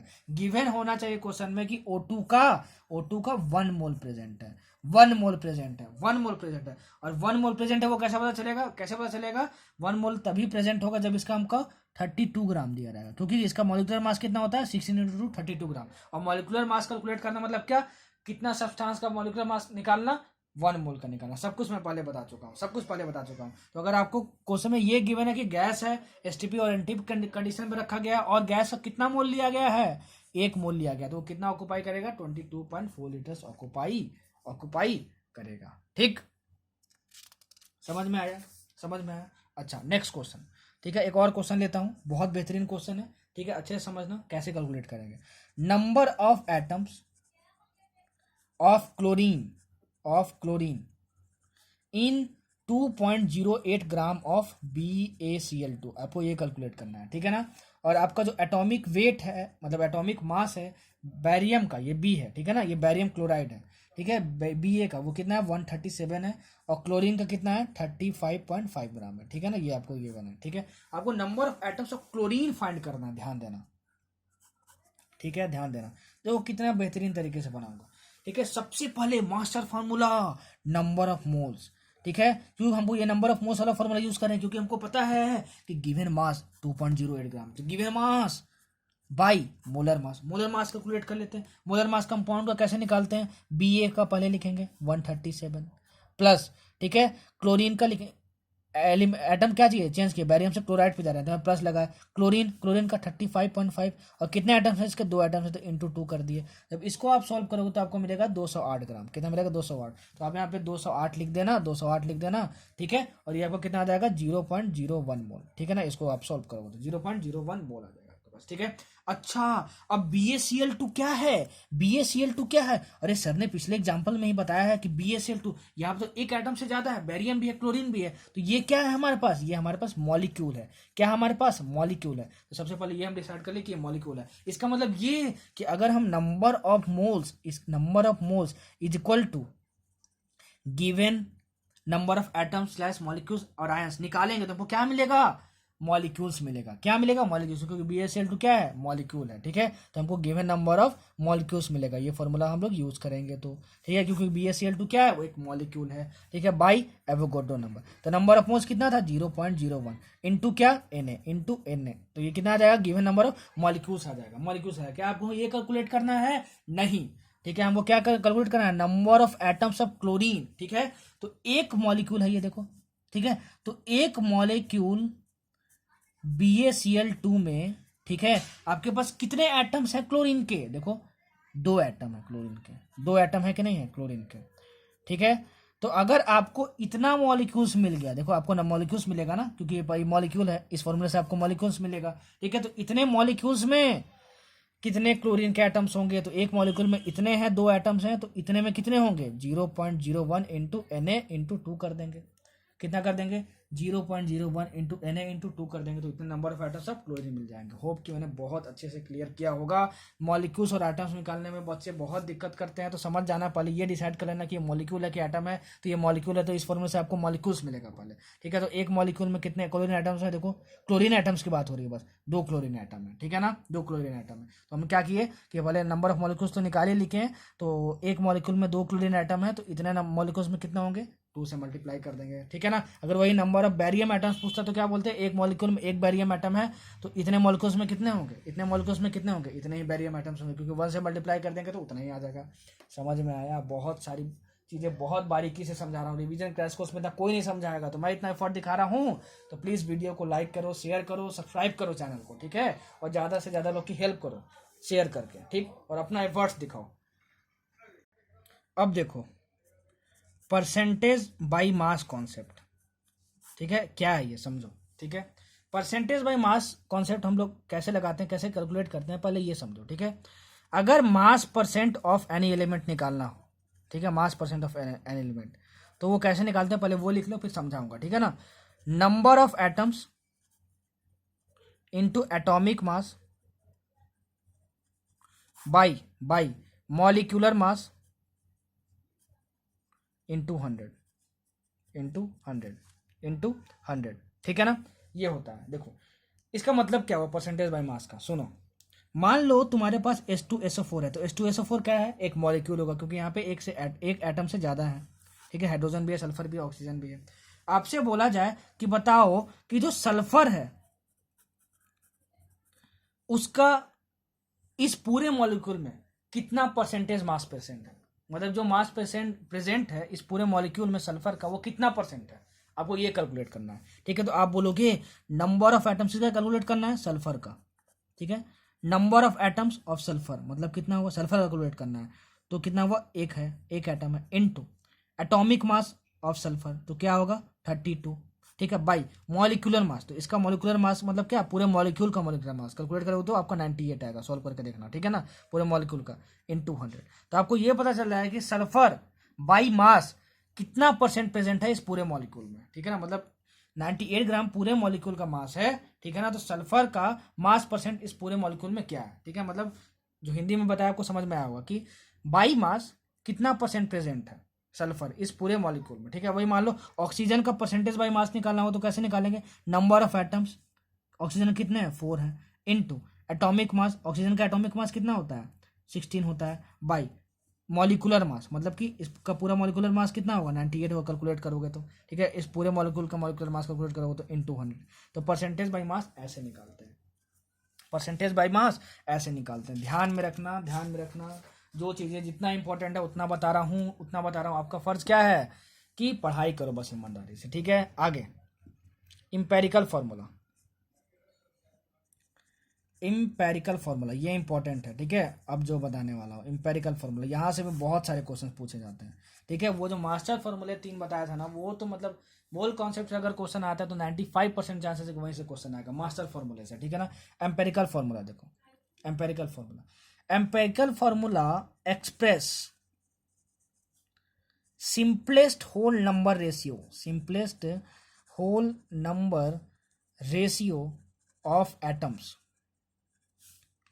of various elements, of various elements in one molecule of a compound, in one molecule of a compound। बाप रे बाप क्या लिख दिए सर, हिंदी में समझाइए, कितना अच्छा समझाते हैं, बिल्कुल समझाऊंगा।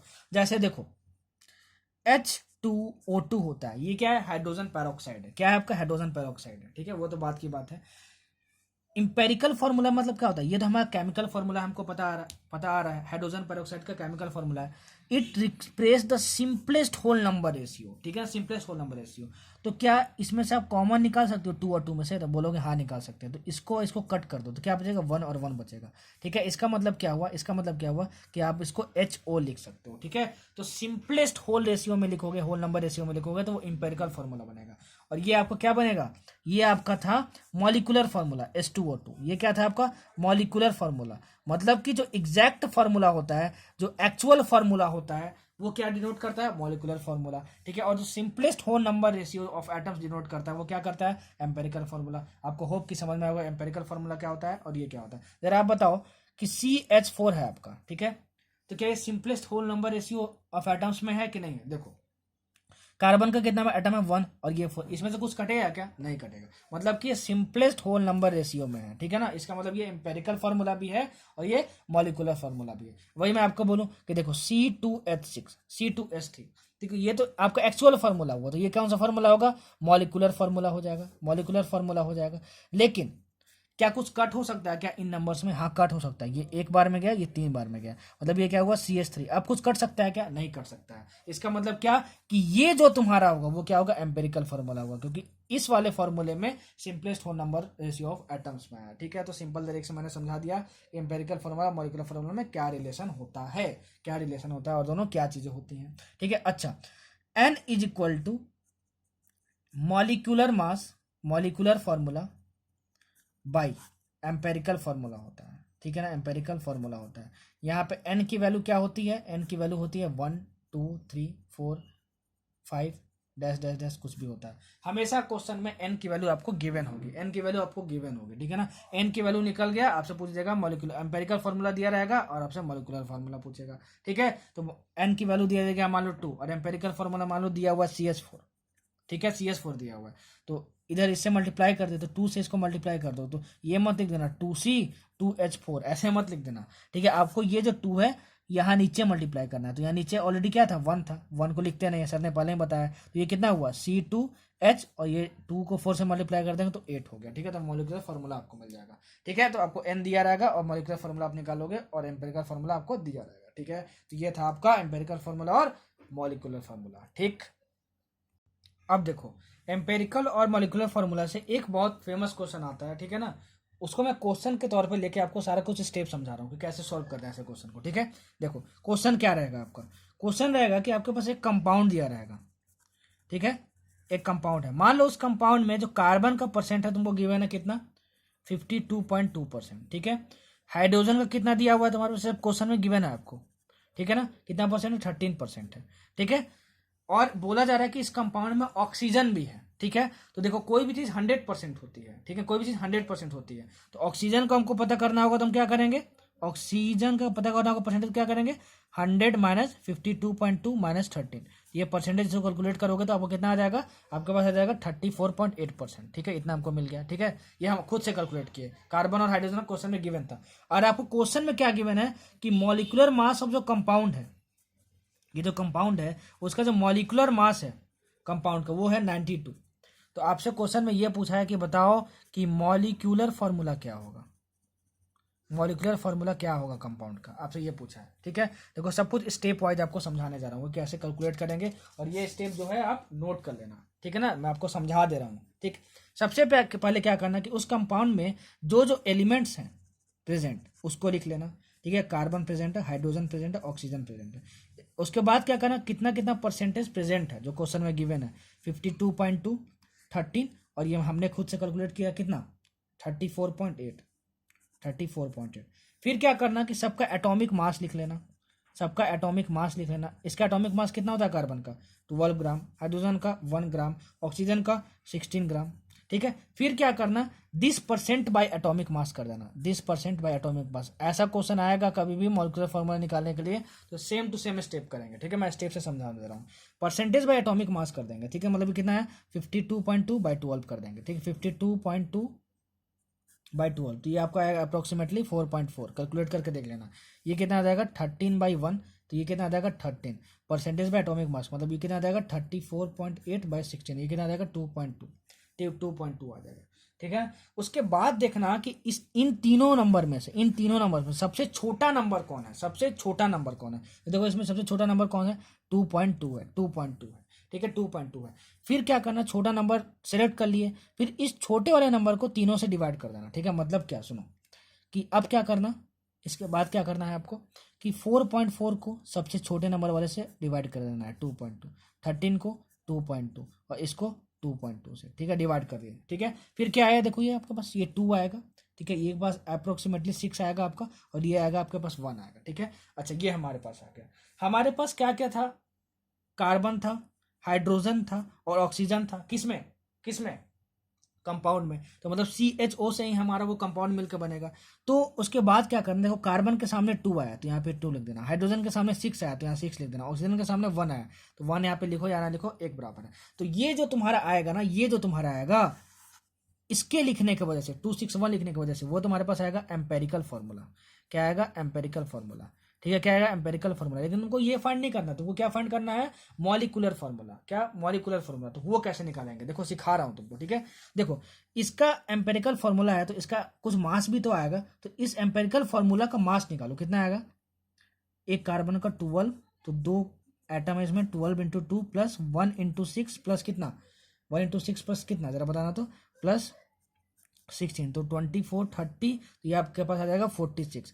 उसके बाद हमारे पास पता है कि n इज इक्वल टू क्या होता है, n इज इक्वल टू क्या होता है, molecular formula mass by, molecular formula mass by empirical formula mass. तो n is equal to molecular formula mass, molecular formula mass, ठीक है। वहां पे पिछले फार्मूला में मास नहीं लिखा था तो लिख लेना बाई एम्पेरिकल फार्मूला मास। तो एम्पेरिकल फार्मूला मास हमें कैलकुलेट किया कितना, 46, ठीक है। और ये दिया है मॉलिक्यूलर फार्मूला मास, कितना क्वेश्चन में दिया है 92/46, मतलब ये कितना है हमारे पास, जरा बताना। तो ये हमारे पास आ गया 2 आया, ठीक है, कितना आ गया, 2 आ गया। तो हम लोग क्या करेंगे, मॉलिक्यूलर फार्मूला निकालने के लिए यहाँ 2 से मल्टीप्लाई कर देंगे। तो 2 क्या मल्टीप्लाई करते हैं यहाँ, तो यहाँ 2 2 जा 4, ठीक है, 2 6 जा 12, ठीक है, और ये O2, ठीक है, वो यहाँ 1 था तो यहाँ 2 से मल्टीप्लाई कर दिया, मतलब मॉलिक्यूलर फार्मूला कितना आ गया, C4H12O2। ये हमारा मॉलिक्यूलर फार्मूला हो गया। ऐसे क्वेश्चन बहुत पूछे जाते हैं, जैसे मैंने बताया सब कुछ तरीका, जो भी बोला हूँ, जो भी लिखा हूँ, जैसे भी समझाया हूँ वैसे हिंदी में नोट कर लेना। हिंदी में नोट्स बनाने में कभी कभार मजा आ जाता है। हिंदी में मतलब ये है कि हिंदी में मतलब जैसे व्हाट्सएप चैटिंग आप लोग करते हो ना हिंदी में लिख के, लेकिन टाइपिंग इंग्लिश में करते हो,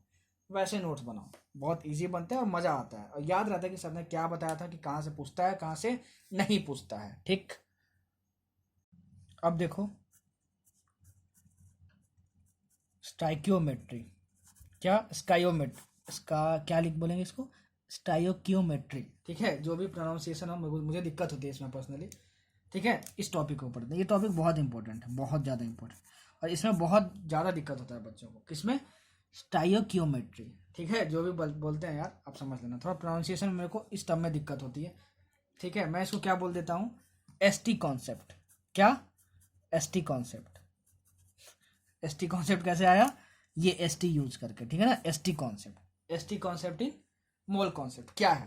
बहुत दिक्कत होता है बच्चों को इस कॉन्सेप्ट में, और अच्छे से समझ लेना, क्योंकि क्योंकि 95% क्वेश्चन तो वो मास्टर फॉर्मूले पे आते हैं, 3 फॉर्मूले, ठीक है ना, और बाकी जो 5% बचा उसमें से 4% क्वेश्चन जो आने की प्रोबेबिलिटी होती है वो यहीं से होती है, कहाँ से, एसटी कॉन्सेप्ट से। ठीक है, एसटी कॉन्सेप्ट क्या है, ठीक है ना, वो मैं आपको बताता हूँ, सुनो बहुत ध्यान से समझना। ठीक है, बहुत इजी है, पता नहीं बच्चों को क्यों कॉम्प्लिकेटेड लगता है, जितना बता रहा हूँ जैसे बता रहा हूँ नोट्स बना के लिख लेना।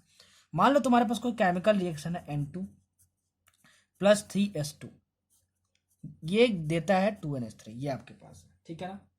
अच्छा, इसको हम लोग किस किस तरीके से पढ़ सकते हैं, यहाँ से हमको क्या क्या डाटा मिल सकता है, सब कुछ लिखते रहना जो मैं बोल रहा हूँ, ठीक है ना, क्या क्या मिल सकता है, देखो आपको क्या क्या मिल सकता है।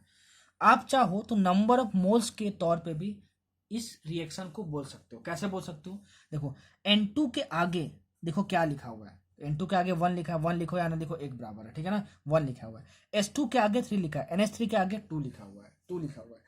अगर हम इस 1 को मोल बोल दे तो हम यहाँ पे 1 मोल लिखेंगे, और यहाँ पे मोल बोल दिए तो इन सारे चीज़ों को हम लोग क्या बोलेंगे, मोल ही बोलेंगे, 3 मोल्स, और यहाँ पे 2 मोल्स। ठीक है, मतलब कि अगर हमको 2 मोल ऑफ NH3 चाहिए, उसके लिए हमको क्या करना पड़ेगा, 1 मोल ऑफ N2 भी चाहिए होगा और 3 मोल ऑफ H2 भी चाहिए होगा, याद रखना, ठीक है ना। कंप्लीट रिएक्शन के लिए जो भी बैलेंस्ड इक्वेशन होता है वो डिनोट करता है कि हमको कितना सारा रिएक्टेंट्स चाहिए, हमको कितना प्रोडक्ट पाने के लिए, मतलब 2 मोल्स ऑफ NH3 पाने के लिए हम लोग 1 मोल N2 चाहिए हम लोग, या और 3 मोल H2 चाहिए। अगर हमारे पास इतना होगा तभी हमको 2 मोल NH3 मिलेगा। सब कुछ जो बोल रहा हूँ लिखते जाना, ठीक है, बार बार उसको रीड करना, समझ में आ जाएगा। ठीक है, कि हम मोल के तौर पे बात किए, ठीक है। अच्छा, अब हमको पता है कि 1 mole of any substance, any molecules क्या करता है, 22.4 लीटर ऑक्यूपाई करता है। तो देखो ये गैस है N2, गैस के लिए यूज कर सकते हैं, तो ये 22.4 लीटर होगा। ये वाला किसके लिए यूज कर सकते हैं, गैस के लिए,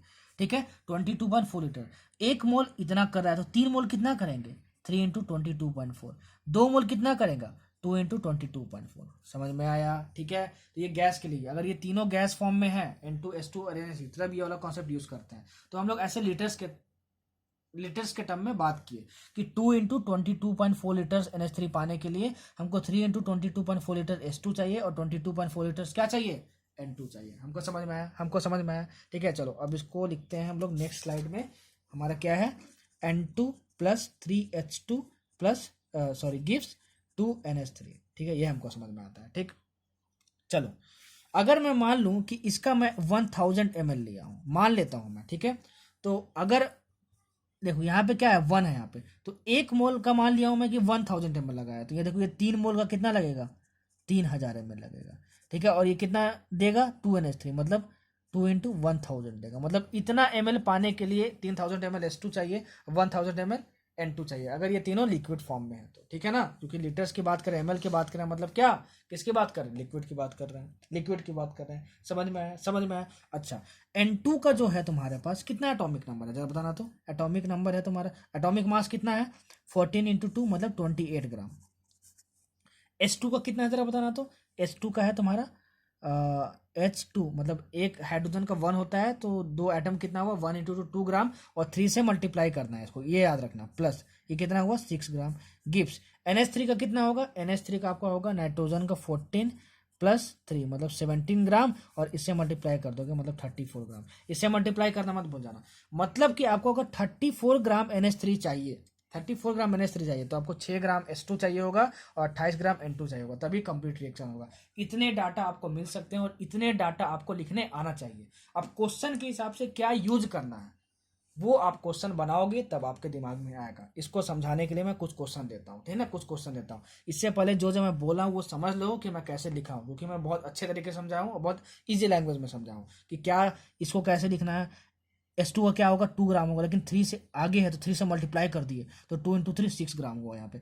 N2 एक का 14 होता है, 2 का कितना हो 28 ग्राम होगा, 1 से मल्टीप्लाई कर तो 28 ग्राम होगा। कंप्लीट रिएक्शंस के लिए ये सारी चीज़ें कंडीशन फॉलो होनी चाहिए, ठीक है ना। अच्छा, इतना हमको समझ में आया, ठीक है। अब कुछ क्वेश्चन ले लेते हैं, ठीक है, कुछ क्वेश्चन ले लेते हैं इसको समझने के लिए। बहुत बच्चों को दिक्कत होता है, इसलिए मैं यहाँ क्वेश्चन ले लेता हूँ। क्वेश्चन में आपको गिवन है कि आपके पास एक रिएक्शन है NaCl प्लस AgNO3। हमेशा याद रखना कि रिएक्शन पहले चेक कर लेना कि बैलेंस्ड है कि नहीं, बैलेंस्ड है कि नहीं है। बैलेंस मतलब क्या होता है इतना तो जानते होगे, रिवाइज कर रहे होगे कि इधर नंबर ऑफ एटम्स और इधर नंबर ऑफ एटम्स सेम होने चाहिए, ठीक है ना। ये होता है बैलेंस, ठीक है। बैलेंस का मतलब जानते होगे यार, ठीक है, कि बैलेंस इक्वेशन क्या होता है। इक्वेशन हमेशा बैलेंस्ड होना चाहिए, ठीक है, हमको समझ में आया। आपको ये इक्वेशन दिया हुआ है, ठीक है। आपसे ये पूछा जा रहा है what amount of silver chloride ये है will be formed by the action of 5.850 gram of NaCl, ठीक है, on excess of silver nitrate मतलब AgNO3।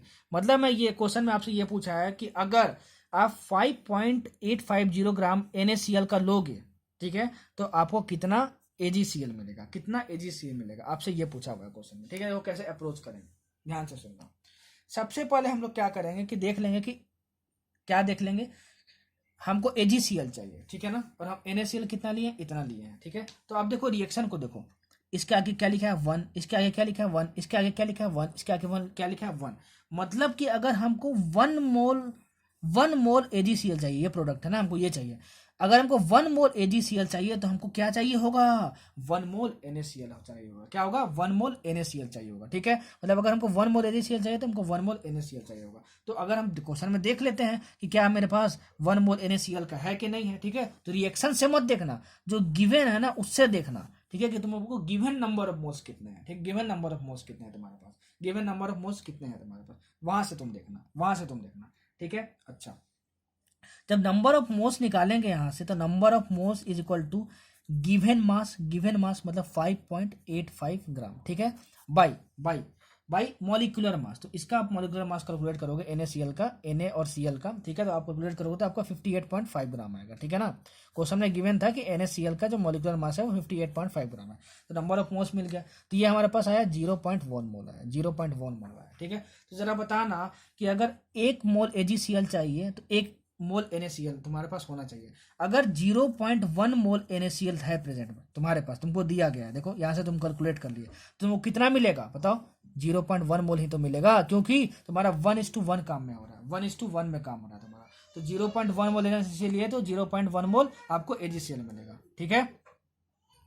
अच्छा, तो ये हमको समझ में आ गया कि हमको कितना मिलने वाला है, 0.1 मोल AgCl मिलने वाला है, 1 मोल AgCl मिलने वाला है, ठीक है, 0.1 मोल AgCl मिलने वाला है। तो अच्छा, हमको AgCl का जो मोल मिल गया 0.1 is equal to given mass by molecular mass. तो AgCl का मॉलिक्यूलर मास कितना होगा, कैलकुलेट करोगे तो 143.5 आएगा। ये हालांकि क्वेश्चन हमेशा गिवन रहता है, ठीक है। तो यहाँ से गिवन मास मिल जाएगा आपको, गिवन मास कैलकुलेट करोगे तो कितना आएगा 143.5 इंटू 0.1 करोगे तो आपको 14.35 ग्राम मिल जाएगा। मतलब कि इतना NaCl आप लोगे तो इतना ग्राम आपको AgCl मिलेगा। नहीं समझ में आया दोबारा रिवाइज करो, ठीक है, दोबारा रिवाइंड करो, दोबारा रिप्ले करो, बार बार देखो वीडियो को, बार बार देखो, जरूर क्लियर होगा। बहुत आसान और बहुत बच्चे की तरह समझाया, इतना रिवीजन क्रैश कोर्स में आपको कोई नहीं समझाएगा, ठीक है। मैं फिर से बोल रहा हूँ, कोई नहीं समझाएगा रिवीजन क्रैश कोर्स में इतना, ठीक। चलो एक और क्वेश्चन लेते हैं, ठीक है, इस कॉन्सेप्ट को समझाने के लिए।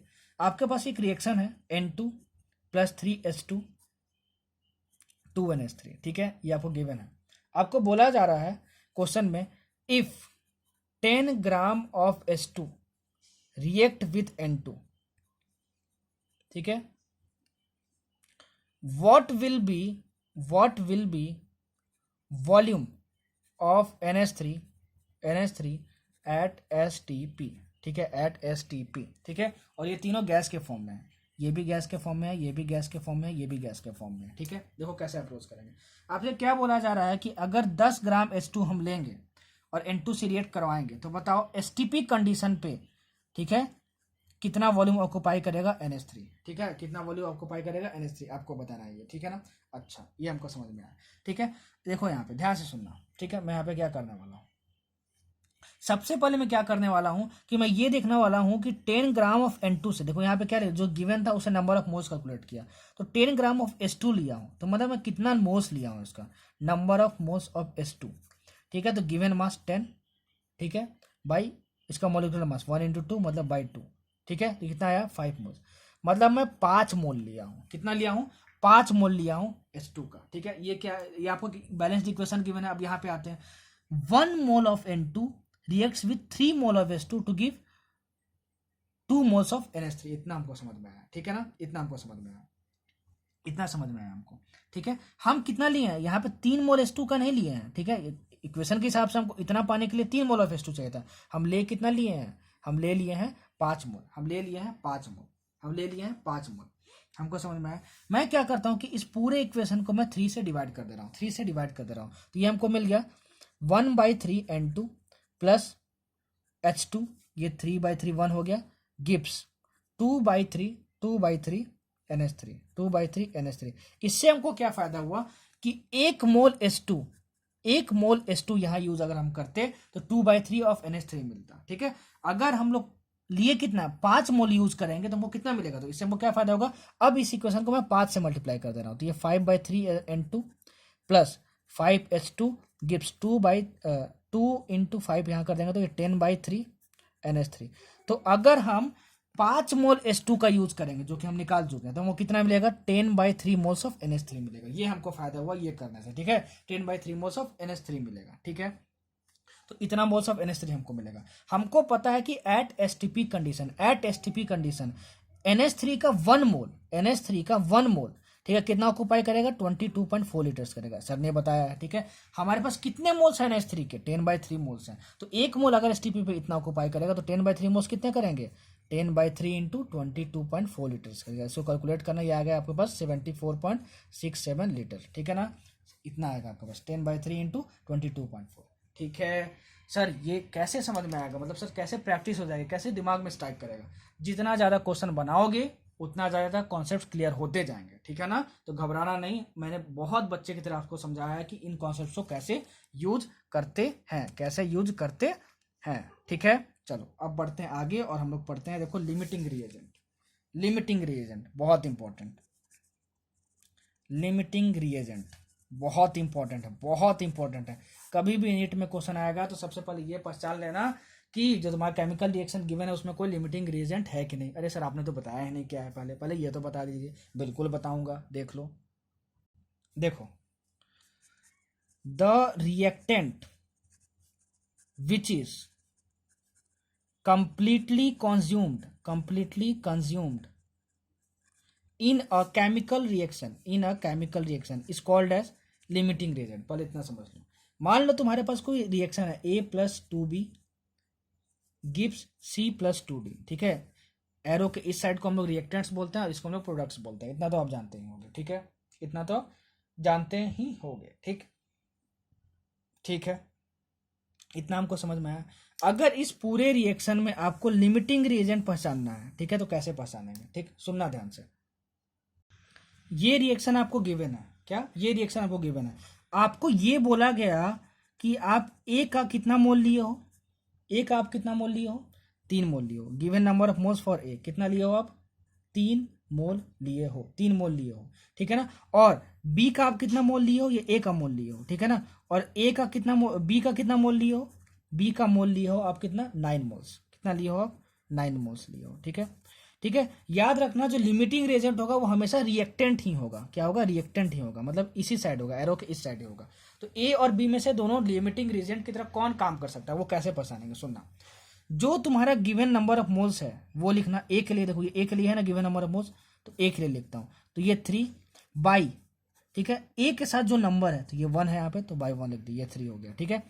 अब वैसे बी के साथ given number of moles question में कितना रहेगा, ये 9 दिया है यहाँ पे, बाई इसके साथ जो नंबर लिखा है मतलब 2, तो ये कितना हुआ 4.5 हुआ, ठीक है।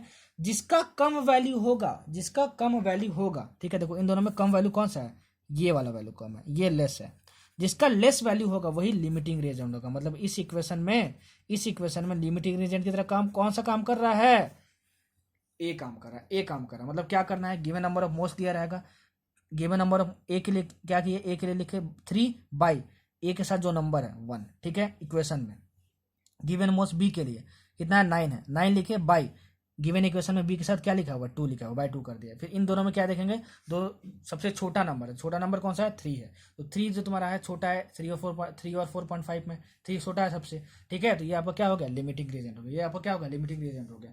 कभी भी नेट में कोई भी क्वेश्चन आएगा तो कभी भी किसी इक्वेशन वाले क्वेश्चन को सोल्व करोगे तो सबसे पहले प्लीज प्लीज प्लीज चेक कर लेना कि उस क्वेश्चन में लिमिटिंग रिएजेंट प्रेजेंट है कि नहीं है। सबसे पहला यही काम करना, ठीक है। बच्चे चेक नहीं करते हैं, गलत हो जाता है आंसर, ठीक है। तो लिमिटिंग रिएजेंट हम लोग पहचान लिए। अच्छा, लिमिटिंग रिएजेंट पहचानने का ये तरीका होता है, ठीक है। कभी कभी डायरेक्ट यही क्वेश्चन आ जाता है कि बताओ ये रिएक्शन है, इतना मोल्स इसका ये लिए, इतना मोल्स इसका ये लिए हैं, तो बताओ लिमिटिंग रिएजेंट की तरह कौन सा बिहेव कर रहा है, ठीक है। तो लिमिटिंग रिएजेंट हम लोग ऐसे पहचानते हैं, ठीक है। ये हमको समझ में आएगा। जैसे ही हम लोग लिमिटिंग रिएजेंट पहचान लिए, फिर सारा काम जो है वो लिमिटिंग रिएजेंट बेस पे ही होगा, लिमिटिंग रिएजेंट बेस्ड पर ही होगा, लिमिटिंग रिएजेंट के बेस पर ही होगा सारा कैलकुलेशन, फिर लिमिटिंग रिएजेंट के बेस पर ही होगा। जो बोल रहा हूँ लिख लेना क्वेश्चन के तौर पे, मैं आपको ज्यादा समझाता हूँ, ठीक है ना, कि क्या है ये, ठीक।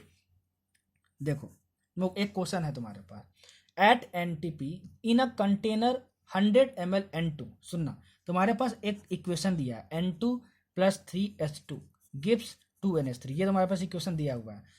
इसको तुम एक कंटेनर में लिए हो, ठीक है, और तुम क्या बोल रहे हो कि हमको गिवन है कि आप 100 ml N2 लिए हैं, ठीक है, 100 ml N2 लिए हैं और 100 ml H2 लिए हैं, 100 ml H2 लिए हैं। तो आपसे पूछा जा रहा है कि बताओ NH3 कितना बनेगा, NH3 कितना बनेगा। और ये भी जो भी कंडीशन है एट एनटीपी कंडीशन है, एट एनटीपी, और ये तीनों गैसेस है N2 H2 और NH3 गैसेस है। मतलब आपको ये दिया गया कि ये केमिकल रिएक्शन है, 100 ml N2 लिए, 100 ml H2 लिए, दोनों को मिक्स कर दिए, तो बनाओ NH3 कितना बनेगा एनटीपी कंडीशन पे, ठीक है, एनटीपी कंडीशन पे। इतना हमको समझ में आया।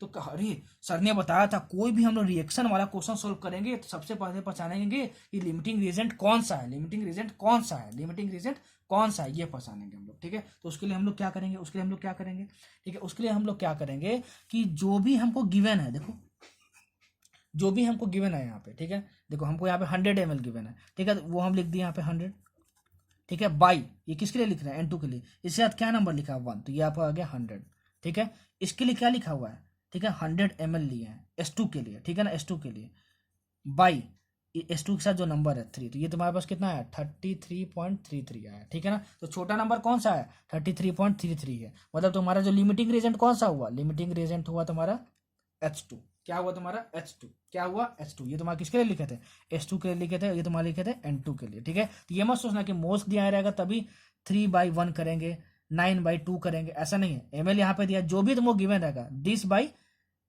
इसका जो कॉफिशिएंट है, दिस बाई इसका जो कॉफिशिएंट है, तो फिर जो तुम्हारा लेस आया वो तुम्हारा लिमिटिंग रिएजेंट होगा। तो लिमिटिंग रिएजेंट यहाँ पे क्या है 33.33, मतलब S2 है तुम्हारा, S2 है, ठीक है। तो अब सारा काम जो होगा वो लिमिटिंग रिएजेंट पे बेस्ड होगा, ठीक है। इसका मतलब क्या हुआ सर, इसका मतलब क्या हुआ, सुनना, तुम्हारे पास रिएक्शन क्या है N2 + 3H2, ठीक है, N2 + 3H2 गिव्स 2NH3, ठीक है। लिमिटिंग रिएजेंट का मतलब क्या होता है ना कि ये जो S2 है वो कंप्लीटली कंज्यूम्ड हो सकता है, कंप्लीटली कंज्यूम्ड हो सकता है, ठीक है। तो जरा बताओ, अगर ये इसके बेसिस पे तुम काम कर रहे हो, मान लो N2 के बेसिस पे, और मान लो कि N2 तो है तुम्हारे पास एक्सेस में, लेकिन S2 खत्म हो गया, तो भाई किससे रिएक्ट करवाओगे, रिएक्ट करेगा तभी तो NH3 बनेगा। तो किससे रिएक्ट करवाओगे, तुमको कैसे पता चलेगा कि N2 है तुम्हारे पास बहुत सारा है मान लो, और S2 तुम्हारे पास है ही नहीं, तो भाई तुम्हारा NH3 कितना बनेगा वो कौन कंट्रोल करेगा, S2 ही तो कंट्रोल करेगा तुम्हारा, S2 ही तो कंट्रोल करेगा तुम्हारा, ठीक है। क्योंकि मान लो N2 तुम्हारे पास मान लो 20 kg है, ठीक है, 20 kg है,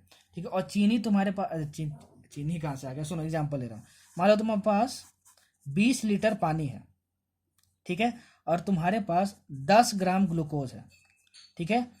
तो जरा बताओ, अगर तुमको ग्लूकोज पीना है और उसका टेस्ट भी लाना है, तुमको उसका टेस्ट भी आना चाहिए, तो वो कैसे आएगा जरा बताओ।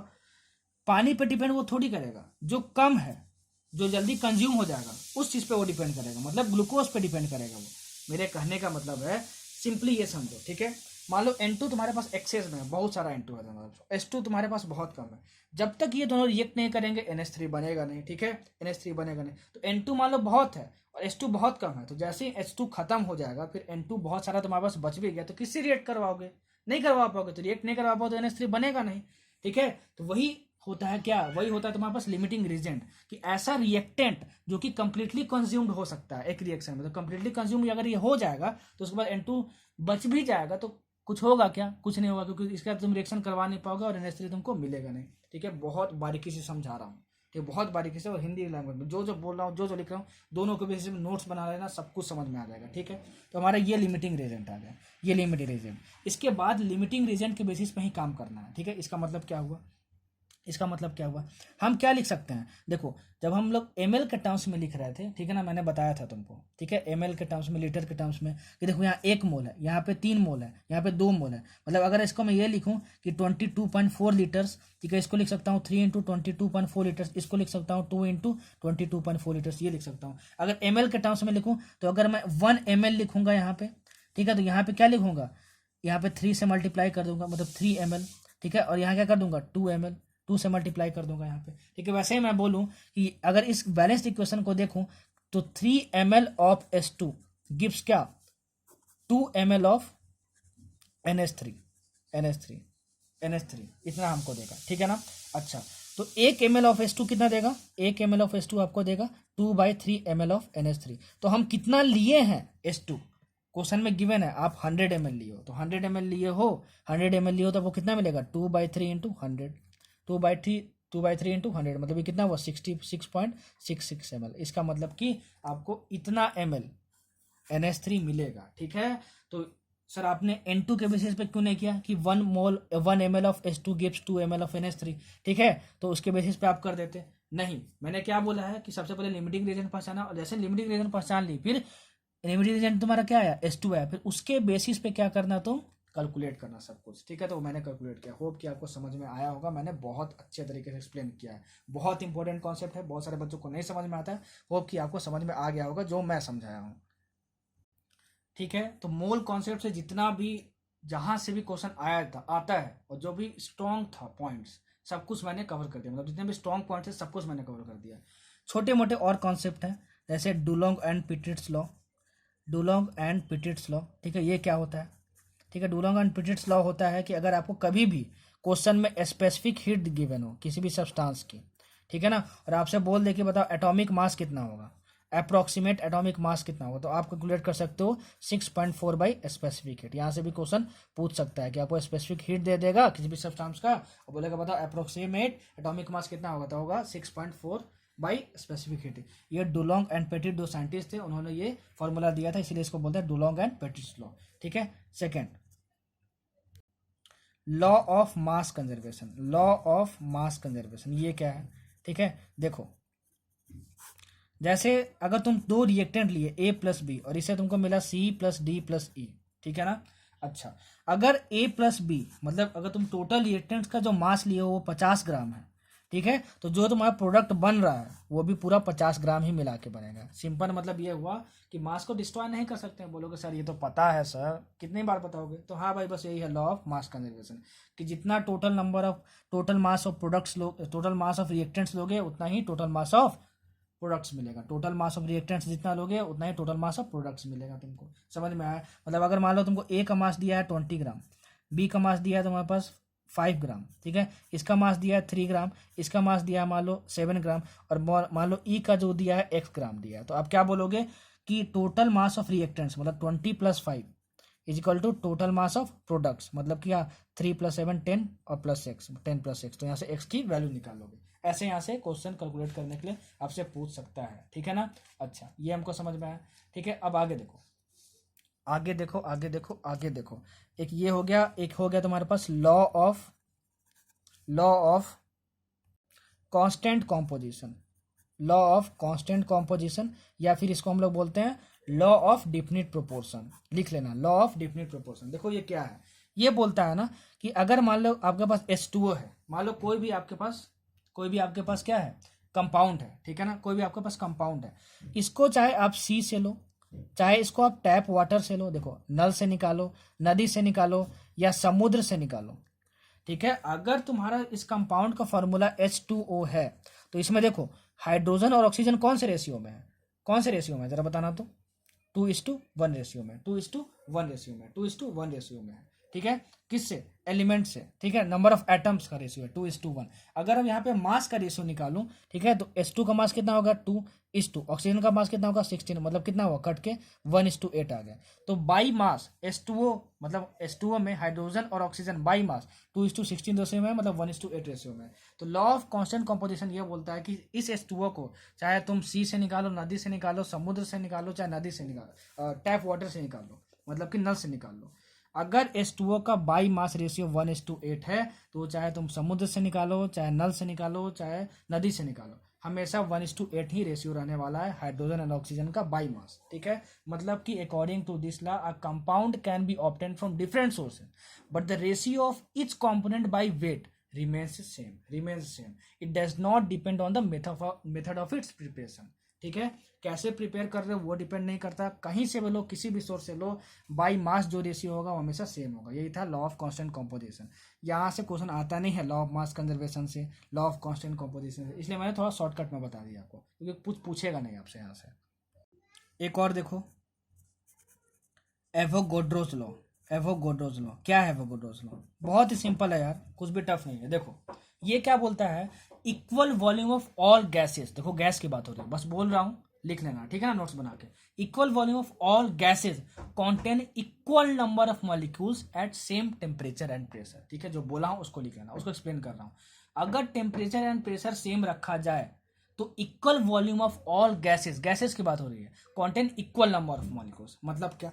देखो तुम्हारे पास कोई इक्वेशन है H2 + Cl2 गिव्स 2HCl, ये तीनों गैस हैं, तीनों गैस हैं, ठीक है।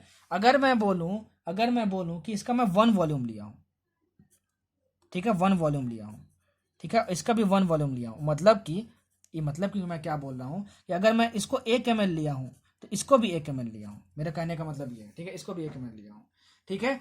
तो मैं क्या बोल रहा हूं कि अगर दोनों सेम टेम्परेचर एंड प्रेशर पर हैं, ठीक है, तो equal volumes of gases, equal volumes of all gases contain equal number of molecules, मतलब क्या कि देखो इसका भी 1 ml लिए हैं, इसका भी 1 ml लिए हैं, मतलब क्या कि अगर इसमें अगर n मॉलिक्यूल्स होंगे तो इसमें भी n मॉलिक्यूल्स होंगे। क्यों? क्योंकि इसका भी 1 ml लिए, इसका भी 1 ml लिए, दोनों के इक्वल वॉल्यूम्स लिए हैं, दोनों का सेम टेम्परेचर एंड प्रेशर है, मतलब दोनों का नंबर ऑफ मॉलिक्यूल्स सेम होगा, तो ये था आपका एवोगाड्रो लॉ, ठीक है। नीट पॉइंट ऑफ व्यू से रिवीजन क्रैश कोर्स में जितना जरूरत था उससे मैंने आपको 3x दे दिया, मतलब 3 गुना ज़्यादा बता दिया। इतना रिवीजन क्रैश कोर्स में कोई आपको एक्सप्लेन नहीं करेगा। होप कि केमिस्ट्री क्रैश कोर्स का आपको ये फर्स्ट लेक्चर बहुत ही अच्छे तरीके से समझ में आया होगा।